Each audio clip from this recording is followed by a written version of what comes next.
What if the most liberal Republican went up against the most conservative Democrat in a presidential election? This scenario was suggested to me pretty recently, so thank you to the person who suggested. Anyway, in my view, the most conservative Democrat is Senator Joe Manchin of West Virginia. Definitely you've heard Manchin's name in the news pretty recently, as his more conservative ideology has come to clash with Joe Biden's more liberal agenda. Meanwhile, Phil Scott is from Vermont. He's the Republican governor of the state, and Vermont is definitely a very liberal state. As you can see here, it went 35% for Joe Biden back in 2020. Meanwhile, Phil Scott has done very well and won re-election in landslides as governor. These are definitely two interesting candidates since they overlap in certain areas. For example, Phil Scott and Joe Manchin definitely battle for suburban support. Meanwhile, Joe Manchin has more support amongst rural and blue-collar voters, and Phil Scott has less from that demographic. But anyway, let's get started with the safe states for Phil Scott. Idaho, Wyoming, and Utah, North Dakota, South Dakota, and Nebraska at large, and Nebraska's third. These would all be safe, along with Oklahoma and most of the South. Actually, Mississippi would not be safe.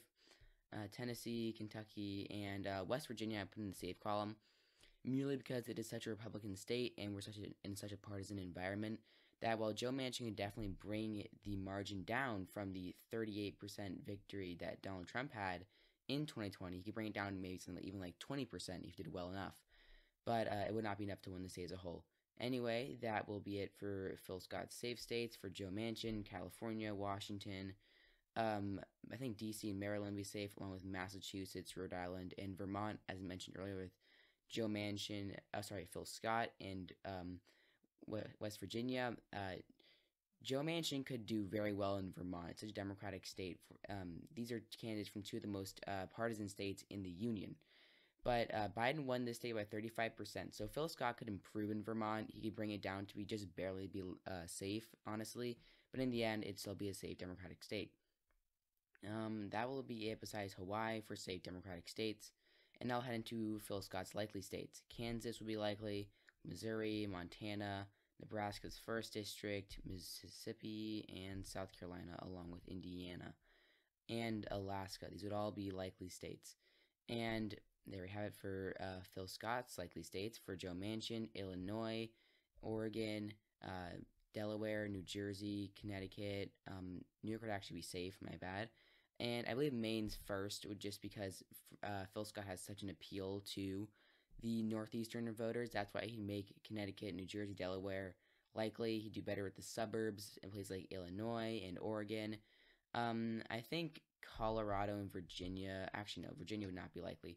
Colorado just barely be likely, since the more socially progressive voters would probably vote for Phil Scott, honestly, since Joe Manchin is he's very moderate fiscally, leaning to the left, and he's pretty conservative socially. Meanwhile, Phil Scott is the opposite. He is pretty progressive socially and leaning to the right fiscally.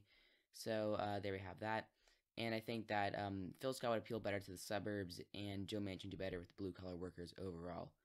Anyway, I actually believe Maine at large would also be safe. I forgot to mention that, but you'll see why pretty soon.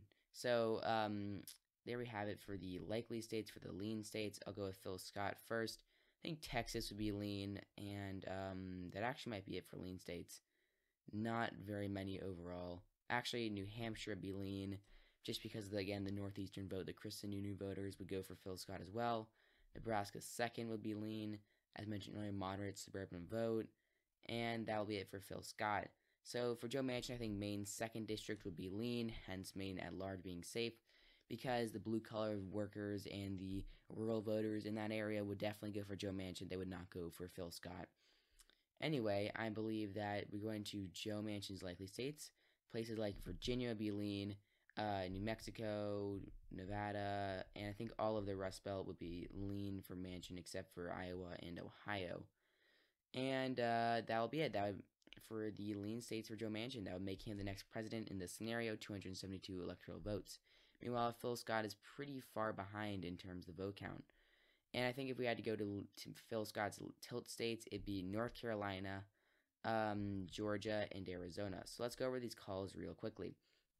So North Carolina is actually a pretty decent Romney state. It was 2% for Mitt Romney compared to it being Democratic state in 2008. And since then, it's been kind of trending to the left, but by small margins. So I think Phil Scott would do very well in the suburbs. He'd definitely make it close since he has very little blue collar appeal. So those Roy Cooper voters, for example, and even the Roy Cooper, Donald Trump voters who are rural, blue collar, those people would vote for Joe Manchin. But the suburbs would shift by a large number back to the right into Phil Scott. But still, that would be enough for him to win the state. But in other states, for example, like Florida, Iowa, and Ohio, I believe that Joe Manchin would actually win these states. So let's go over some of these. So Phil Scott being socially liberal would definitely hurt him with blue-collar voters, as I mentioned earlier. And in Florida, many of the Hispanic voters are pretty economically left-leaning, but socially conservative. And that actually fits Joe Manchin quite perfectly, that description. So I think that would mean that Joe Manchin wins Florida. Iowa, same, blue-collar voters shifting back to the Democrats. And in Ohio, same thing. So there we have it. This is the scenario. Joe Manchin gets 325 electoral votes. Phil Scott gets 213. This will be quite an interesting matchup. As you can see, states like New Hampshire, flip, Florida, Iowa, Ohio, all go back to the Democrats, as you can see. Yeah, pretty interesting overall. I doubt we'll ever see this happen, but, it could happen overall. Anyway, thank you all for watching. You can see more of my videos, and a custom tailored video will appear on the left of your screen. You can subscribe to my channel on the right. Leave a like if you enjoyed this video. Hit the notification bell if you are not subscribed and haven't already. Leave a comment telling me what your prediction would be. Any suggestions or feedback is always appreciated. Thank you all for watching. I'll see you all next time.